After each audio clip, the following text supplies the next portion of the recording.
Bismillahirrahmanirrahim. Assalamu alaikum. Welcome to another episode of Perspective. I'm super excited today. I'm talking to the lovely Shubnum Khan. She is an author. I remembered her from her first book called Onion Tears.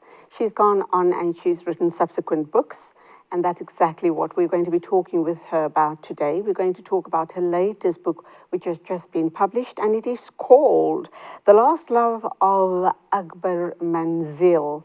And we're going to ask about this amazing book and what really drove her, what motivated her, what inspired her to write the book. And without giving away too much, we're going to try and get an understanding of what the book is all about. Is it a love story? Is it family drama? What is this book all about? And would it kind of almost reflect your life and my life? Everyday, ordinary South Africans.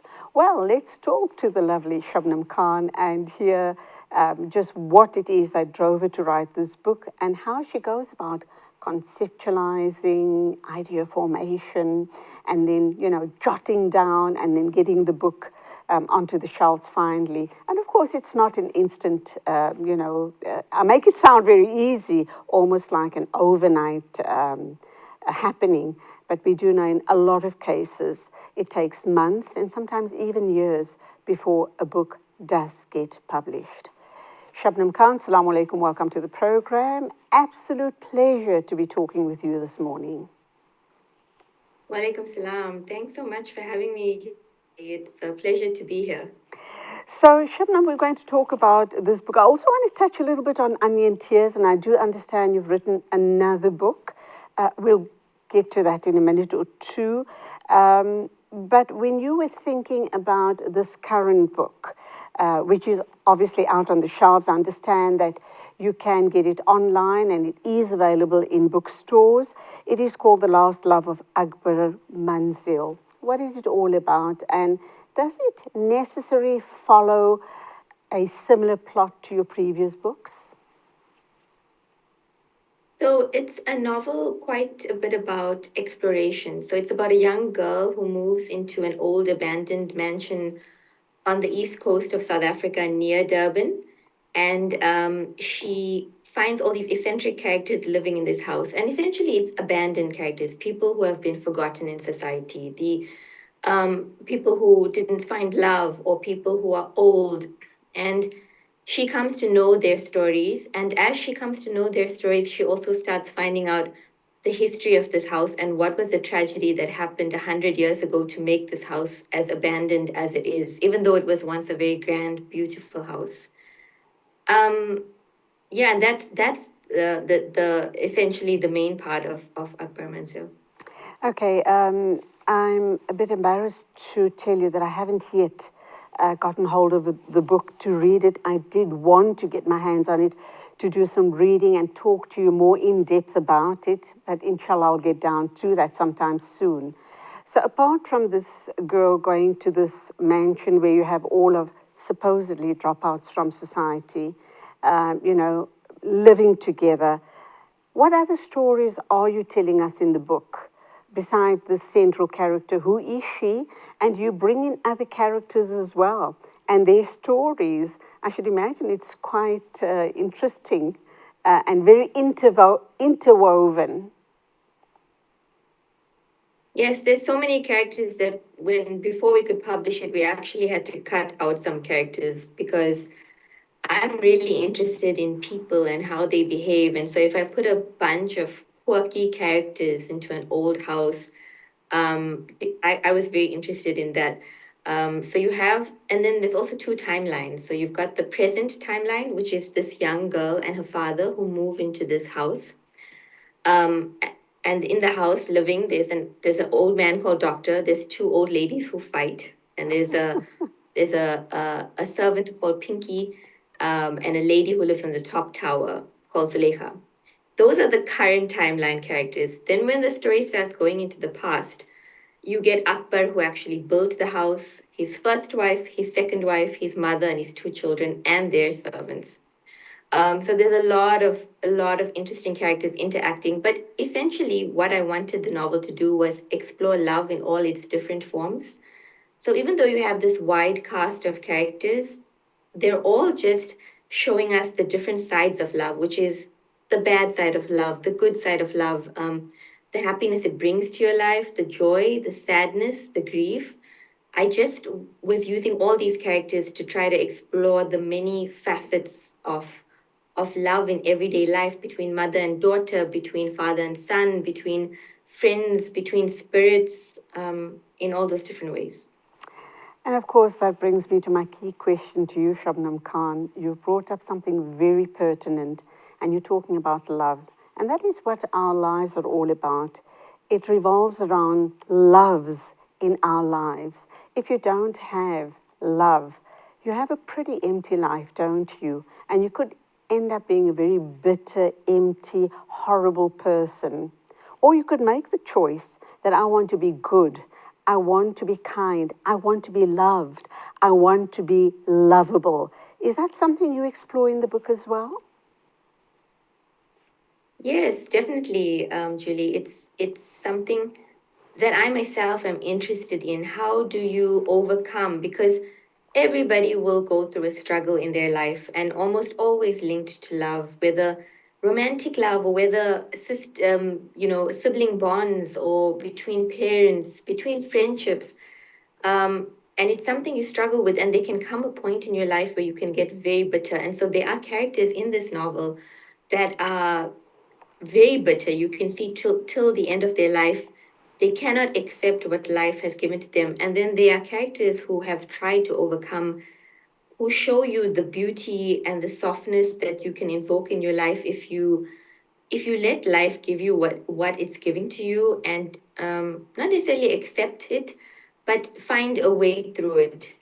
And so definitely the characters are exploring the question you just asked, Julie. Let's talk about your publisher. You indicated that you came up with so many characters that in the end, together with your publisher, you had to let go of some of those characters. How painful was it for you as a writer? So we're talking really about editing your book and trying to slash characters that were very integral to the book as it was being developed. How painful was that for you? And do you then, as an author, tell yourself, I'm not done with those 5 characters that I was meant to let go in this book, but I have a plan. I'm probably going to weave them into my next novel. Yeah, Julie, that's a really good question. I think that when you're working on something for so long, because I was working on this for almost 10 years, Oh, you hold on to everything and you don't want to let go of anything, and you feel like every part is integral to the novel. But that this is why, and it was mainly with my literary agent that I worked with this of cutting down.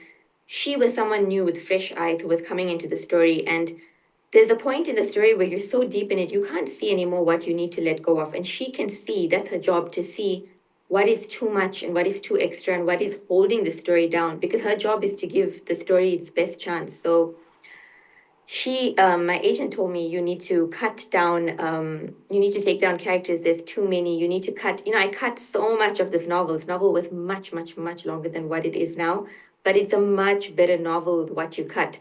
So, there's a saying that kill your darlings, kill the things that you love in your book, in your writing, because sometimes you have so much that you think is important, but you're actually holding your own story back. And so that's what an editor is for, and that's what my agent was for. So it was really hard to let go of things that I'd worked on for years. But now, in retrospect, when the book is out and I read it again and I see it, I can see how much lighter it is. The story flows better. And I'm grateful for those people who told me to cut back. Okay, we need to go for our first ad break. When we do come back, we're going to ask Shubnum the difference between a literary agent, your publisher. How much of influence does the publisher then have regarding the final outcome of the book? She spoke about having worked on the book for 10 years. Let's understand why it took that long to complete the book. And of course, as you can see, I'm speaking to beautiful Shubnum Khan, the author of her new book, which is The Last Love of Akbar Manzil. But I can also remind you that she is the author of Onion Tears. Don't you remember the book? We'll talk a little bit about Onion Tears as well. Please stay with us. This is Perspective with me, Julie Ali.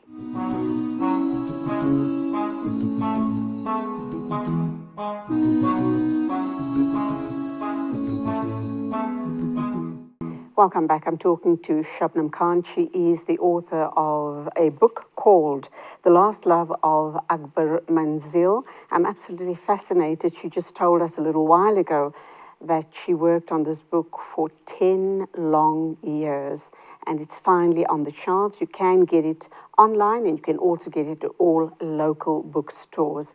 Welcome back, Shubnum. And before we get into the issue around the publisher, can you just quickly confirm with us which specific bookstores is the book available at? It's available at all bookstores. Exclusive books. You can order it from Loot. You can order it from Take a Lot, Bargain Books, and any good independent bookstore in the country. Is it going well, the sales of the book? It's been a month, but I think we're going into reprint soon. So I think it is doing well. Alhamdulillah for that. Let's talk about the influence your publisher had on this book. And you indicated it took 10 long years to get the book done. Does that mean you were commissioned to do the book 10 years ago? And why did it take this long to get the book done? There's many answers to that, Julie, but it wasn't commissioned 10 years ago. It was just something I was working on. I had this vague idea in my head that I wanted to work on like a haunted house book. It took such a long time because your own personal life takes a toll, because there's so much of things going on. So in the last 10 years, I feel like I've grown so much. And when my first novel came out in 2011, I felt like I couldn't write anymore. I was going through my own, I guess, a depression at the time, and it was taking me a long time to finish writing anything. So I had the ideas. But I think as I started feeling better and things started getting better in my life and my confidence came back, then I started writing more. And so I always thought, you measure things by your timelines. Oh, by the time I'm 30, I'll do this. By the time I'm 40, I'll do this. By the time I'm 50, I'll do this. And really, I think, especially for a book, it happens when it's supposed to happen. And I was at the right place in my life for this book to happen now, even though it was 10 years later. And I expected it to be at least 5 years ago that it would have come out. So I'm grateful that it happened when it was supposed to happen, and you also gain experience over that period of time. You meet interesting people, you meet the right contacts. It took me a long time to get an agent. It took me a long time to get a publisher that was passionate about this project, that would bring what I thought I needed to be brought to this project. And so all that takes time, and then as 10 years is just gone like that. And I'm grateful that even though it took so long, it came in the way that I wanted it to. So in 10 years, undoubtedly, you have really grown, you've matured, you're a different person from the start of conception to completion. In the 10 years, did you find that what you had initially conceptualized regarding the book, that you had to change it because you became wiser, more matured, a better understanding, a broader worldview, and you decided chapter 1 ain't going to work any longer because I am seeing things from a different perspective totally? Yeah, I think absolutely. As I grew, the characters grew, their thought processes grew. I traveled a lot. there you know when you open up, your characters open up as well. And that's why I feel like everything good takes time. I think we live in a world where it's instant gratification, and you want to have it out like that, and you got to have goals, and they're going to be in the next 6 months or the next year. And really, life has taught me that it doesn't always work like that, and it's not always the best way, because the things that come instantly also go instantly. The good things take time, I think. Yeah, that's what I think I learned from this perspective. And yes, so my characters grew, the story grew with me. I don't think I could have written this kind of book with this many characters and this many plot lines and this kind of, I suppose, depth, um, over a short period of time. It had to have been a long period of time as things stewed and simmered and worked their way in. Is this a South African story in terms of, if I read it, I'll identify with certain characters from our community, for example? You also indicated that it is set in KZN. So, do you talk about landmarks that I'd be able to identify with? Because for me, that's very, very interesting. When I read a South African author, it just brings all of those little elements closer to home. And I can imagine myself being possibly on the beachfront or at a particular shopping mall, eating a particular delicacy which is unique to us as South African Indians. Do you have those sort of little flavorings throughout the book? Yeah, definitely. Yeah, definitely. When you read it, you'll see it begins with summer in Durban. The first page is it's describing how hot summer is in Durban, and how the heat like envelopes you and suffocates you, and how in December, people are like on holiday, and they're taking out biryani on the beach, and they're walking over the hot sand. And it was important to me to give you that sense of place. And this book has come out internationally. It's come out in the US and the UK as well. So it was very important. And I mean, I got those book deals first before my South African deal. So it was very important to me to make sure that every reader knew that we were setting this book in the global south. That this was um, Christmas in summer when it opens up. This is not a Christmas in winter, because books so often have that always showing us that December is cold and winter. I wanted to show this is the global south. We are here. It is summer in December. And all my descriptions of Durban have come from living here so long. I've got how green the place is. It's so lush. Like there's a different type of green here that makes your eyes water. It feels like the forest and the jungle and the greenery is trying to take over the city all the time. And the foods that I describe, and the people and their accents and the way they talk, I've definitely tried to capture Durban in the way that I know it, which is this underrated city that's often looked down upon, but has so much potential to offer. It just never seems to see it itself. Just so that you know, I'm an upcountry girl, but I love Durban. Haven't been there in a long while, but you talk about the sights and smells of Durban. It captures me whenever I get there. Let me understand, Shubnam, why the book was published first in the UK and the US and under a different title. Question number one. Question number two.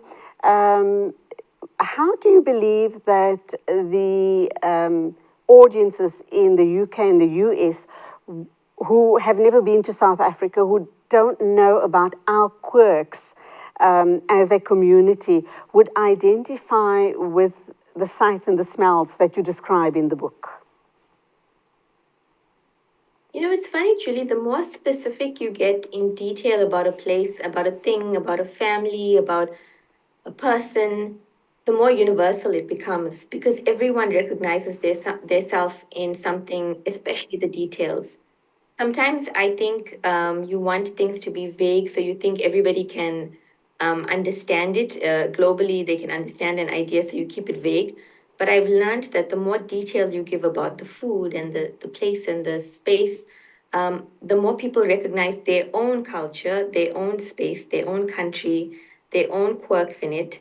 And so that has I think informed the way I write.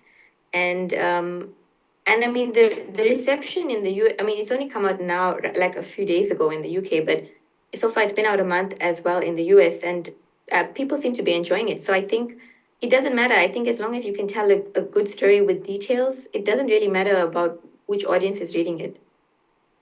And the reason for publishing it in the US and the UK under a different title, what's the reasoning behind that?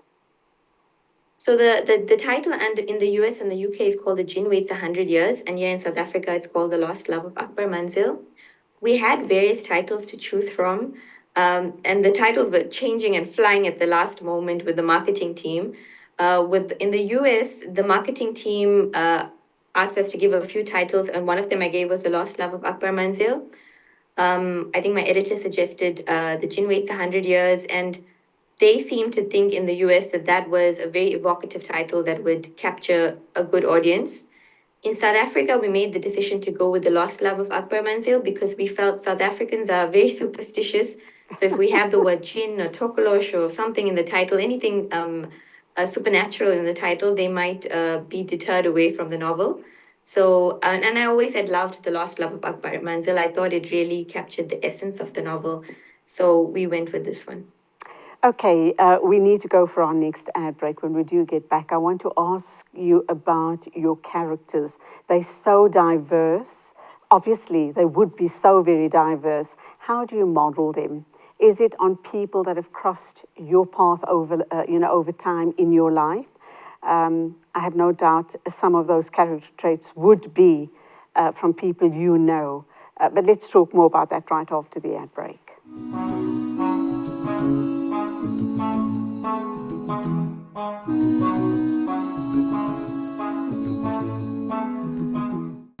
The Lost Love of Akbar Manzil, which has been written by the lovely Shubnum Khan, is what we're talking about on Perspective this morning, talking to a beautiful young lady who has written, which this is her third book, her first one being Onion Tears. We're also going to ask her about the second book and how these first two books perhaps influenced the final book. And I don't think it's the final book. I'm sure there are many more books in the pipeline, but how the first two previous books might have influenced the writing of the third book. Welcome back, Shubnum. Lovely to have you on the show. I'm thoroughly enjoying talking with you and your amazing book and just the way you think. Let's talk about the characters in the book. How do you come up with these characters? Are the characters perhaps based on the people that have crossed your path during your lifetime? I think I've always been interested in interesting, funny, quirky characters. People who don't stick to the script that society gives them. I'm always interested in the people on the edge, the outliers, the misfits, So I've been surrounded by very interesting people in Durban. When I go shopping for vegetables, people will tell you about their aches and pains and what's going on in their life, and I love it. So I wouldn't say that I've been influenced directly. I can't think of any character in my novel who I would know as a person, but certainly you would see traits of somebody and want to incorporate that. So, for example, there's a character called Pinky who talks about herself in third person. She'll say, "Oh, Pinky doesn't want to do this. Pinky has to wash the dishes." She's talking about her own self. But, and I don't know anyone who does that, but I think you might meet an interesting character like Pinky, and then you take it on in your own imagination and you try to see what that character would be if you had to add to that character's qualities. So it's certainly people that I've met in Durban, but it's a big masala of everything. You mix everything up and you come up with what you want, especially to use also as a plot device in your stories. So how will this character, if she talks too much, will she reveal something about the past? This character doesn't want to say anything. She holds everything within her.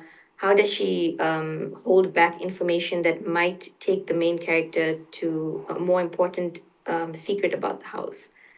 And so it's really a mixture of everything. It's hard to say. But you take bits and pieces and you sew it together and you use your own imagination and you take stuff that you've read from other novels and it's really it's really asking, where does the imagination come from? Absolutely. I'm sure you get this all the time. When you meet people and they hear that you're an author, they say to you that I have a book within me and I'm dying to write it, but I don't believe I have the writing skills. It happens all of the time. How do you respond to people like that? Because when I look at my own life in retrospect, I've come across the most amazing, frightening, daring, horrible, horrific, and lovely situations and characters in my life. And I too have promised that I'm going to turn it into a book someday. Whether I get down to that, I'm not sure because I don't think I have any writing skills whatsoever. What do you say to people like that? People who's saying that there's this book within me that's dying to be written. I mean, I think, and I get that all the time. I hear that all the time. I have a story I want to write, I want to write, I want to write. And then I feel, if you feel so passionate about saying it to me, to say, like, I want to write the story, then you have to write the story. And that's always my advice to people, is that, okay, you have this idea, now go and do it. Like, that's the hardest part of writing. That's what makes me a writer, is like I sit down and I have to write it. It's not really, I mean, it's a little bit about having an imagination and reading a lot and, those kind of things. But the hardest part about writing is sitting down to do it. So if you feel you have that story waiting inside you, even if you think you can't write it, you won't know until you try. You won't know until you sit down and try to put it down and put those chapters down.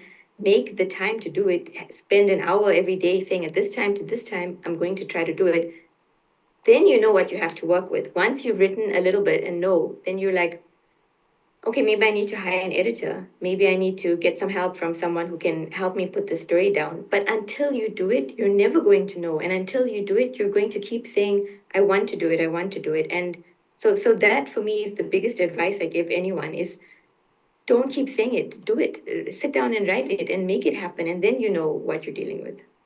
Have you always wanted to be a writer? How old were you when you said to yourself, this is what I'm going to do when I grow up? I I think I always wanted to be a writer from the time I was a child. My grandfather would read us stories, like gather all his grandchildren around my Abidjan, and he would tell us stories about his trip from India when he came to South Africa, or stories from the Quran, or Aesop's fables. He loved telling us stories. And so it really instigated my imagination. And then my sister would take me to the local library in our area, and she would read to us stories. And I remember I couldn't read. I would look at the page and there were squiggles on the page. And I wanted to know what happened next, but she was going to sleep and she wouldn't tell me the rest of the story. And I think from that age, I really knew there's so much of power in storytelling, and it can open up the world to you. And I want to be part of that. So it was always a dream I had from a young age. The dreams you had as a young girl to the current of today, much has happened all around the world. Our landscape has changed so dramatically and so drastically. How do you believe that has impacted on your writing? Because as a young girl, you've got these beautiful love stories, perhaps, that you want to tell the world.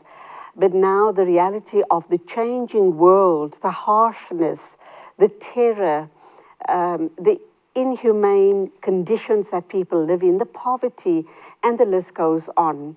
We want to bring some harmony, some love, some laughter into our lives.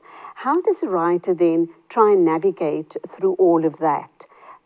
Tell the story in all its darkness, but also bring the softer side, the love, the passion, the kindness, the humanity into the story, so that at the end of the read, the reader believes that it is still a beautiful world we live in. There is still hope out there. Yeah, and so I think reading a novel, and even writing offers human beings an escape, but also a way to understand the world, to understand that you're not alone in the world, and that there's, by writing about grief, because there is a lot of grief in my novel as well, it makes you understand what place grief has in the world. And so I think in that sense, I think it offers readers hope, or all writing in that way offers readers hope because it makes you feel less alone in the world, and it makes you feel like you're in a safe space. Um, yeah, it offers that respite that you need. Let's talk about Onion Tears. That was your first book. What was that all about, and how different is the current book, The Last Love of Akbar Manzil, to your first book? And then tell us a little bit about your second book as well. So Onion Tears was written when I was 25 for my master's in creative writing. Wow. And it was a very different novel from the one that this Lost Love of Akbar Manzil. It was done under my supervisor, Kobus Momin, who's a poet. And I think it's a very different novel. It was more serious, more of a drama, more trying to explore the South African Indian communities and their flaws and their hopes and their dreams. And I think I was trying to take on now when I look back at it, I think I was a very different writer then. Was trying to take on a really big project in my mind. But just an everyday drama story about an Indian Muslim family in South Africa. And, that was, yeah, I think so. That was my first novel. My second book, which is not a novel, which is nonfiction, was called How I Accidentally Became a Global Stock Photo, which is a collection of quirky stories about my travels around the world, trying to navigate being a single Muslim woman, um, uh, going through life and questioning what her purpose is in life, but also having these really funny and strange experiences. I lived in Shanghai for a while, and I volunteered at a school in Kashmir on a mountain for a while, and I had some really strange experiences. And so this book is a little collection of all those little experiences. And then this third novel now is like a gothic sort of horror, magic realism novel about a girl's journey to becoming the woman that she is. So each book has been really different, and each book has been a different part of my journey in life. And I think it just reflects each part of my life that I've been through, but they're all very different books. Time for us to take our final ad break this morning on the show. We are talking to the amazing, gorgeous Shubnum Khan. She's an author. We're talking about her current book. We're going to be talking lots more in the next 12 hours. Just not enough time to cover everything we want to. Please stay with us. This is Perspective with me, Julie Ali.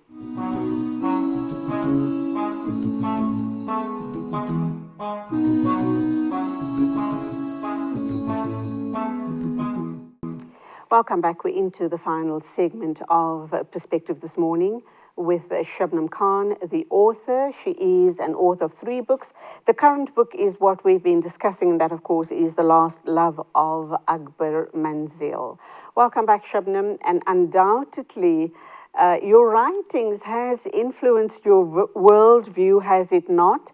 And, of course, we're dying to hear what's in the pipeline regarding your 4th book, inshallah. I would say that the world views have informed my writing, not the other way around. Okay. So, yeah, I mean, as I've traveled a bit and lived in other countries and had different experiences, I would say they've informed the way that my writing has changed and my books have changed. And it also means that I think my next book will be something completely different, not a novel like this. I think it will be nonfiction again. And I'm not going to say too much about it until I know clearly in my mind what it's going to be about. But it's going to be a different book, and each book will always be a different journey. But I can't say too much right now. No worries. We won't pressurize you now. I'm sure that we're going to be talking lots more in the future. In the beginning of the interview, you indicated that it took you 10 years to complete this book. Does that mean that you don't see yourself as a full-time writer? Do you do other stuff in between? Are you still lecturing? What is the story? Why did it take that long to complete the book?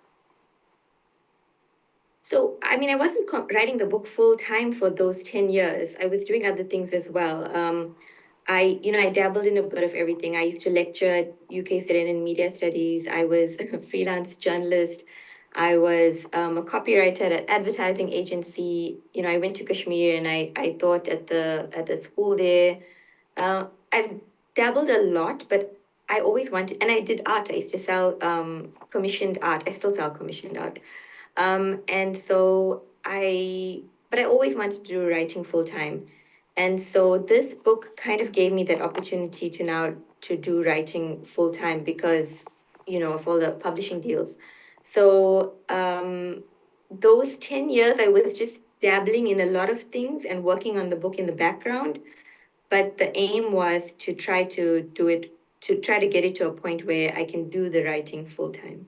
You talk about you commission artwork, and I see that you also illustrated the covers of many books, including Iman Repetti's book.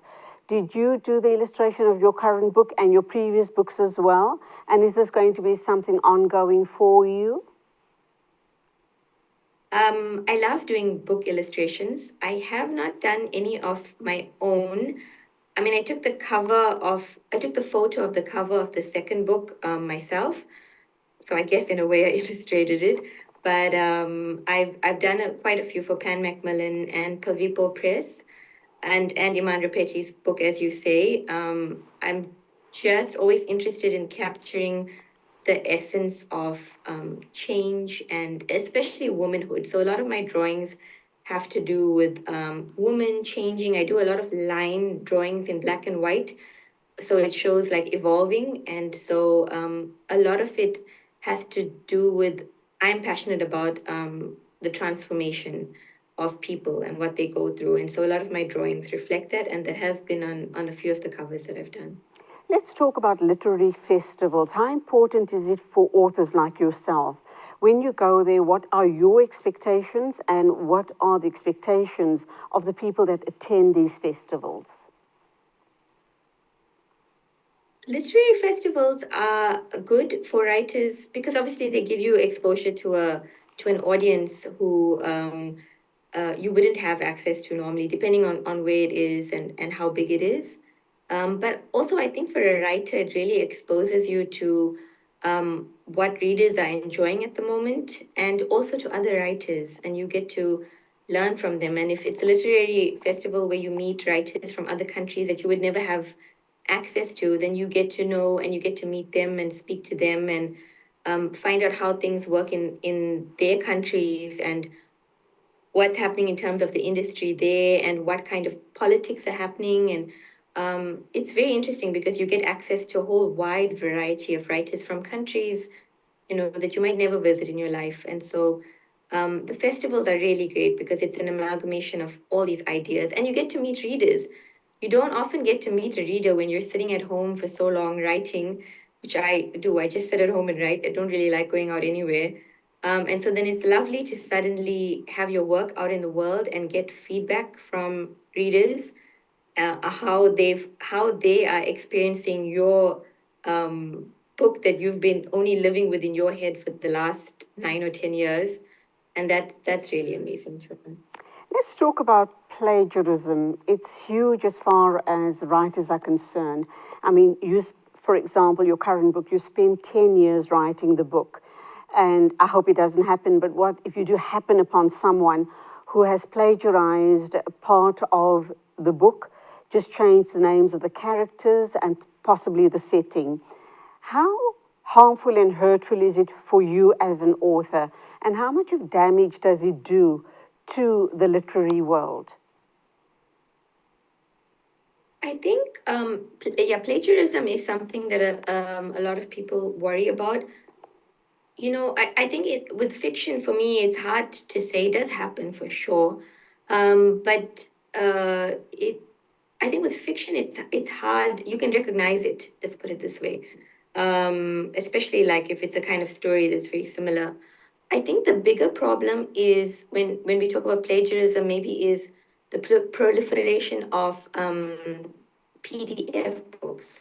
So the books are being completely remanufactured and people are sharing them on WhatsApp groups. So they're not buying the books. And then this takes away from the author, from the publisher, from all that work that I've done for the last 9 or 10 years, or any writer.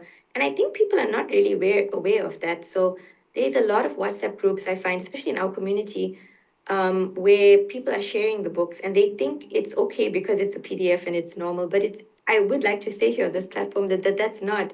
Like, if you don't want to pay for the book, then go get it from the library. We have libraries where you can order the books, you know. So, and we even have an online library where you can borrow the books online and read them. So I think people need to be aware of that, that those PDF books that they pass around, I don't make any money of them. The publisher doesn't make any money of them. It doesn't in any way acknowledge the work that went into the book. And I think that's a bigger problem, actually, everywhere, not only in South Africa, but like in many countries. And obviously, this is being felt even as far as the broadsheets, not only in South Africa, but globally, that sales are dropping. People are not going out and buying newspapers any longer for this very problem, that people are consuming news, even reading of a novel.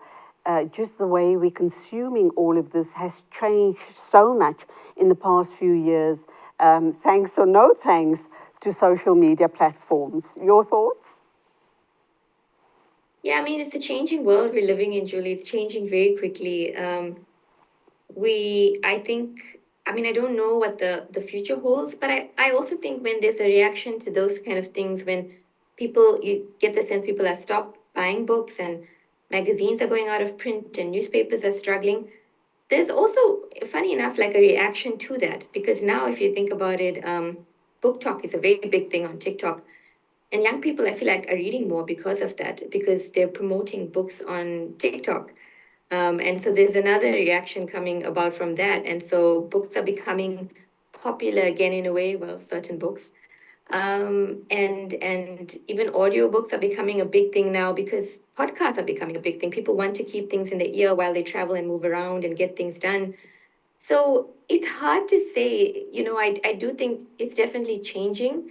But I mean, I think there's also a interest in traditional books again. You know, there was a time when they were like the death of magazine, death of the book. But I mean, we're not there yet. And I think it's changing in interesting ways. What about the South African landscape regarding Muslim or Indian authors as a whole? Is there enough scope and space for more and more authors to come through? Absolutely. Absolutely, Julie. There's so much of, we need more Muslim writers out there, more Indian writers, more female writers. Um, I mean, if you think about how many white writers there are out there, how is there a market for so many of them for their books? There should definitely be more. There is a market for our books, and I'm glad to see that there are so many more Indian Muslim writers coming up all the time in this country. We need more of those stories because we are a diverse country, and we need to show the diversity of our country.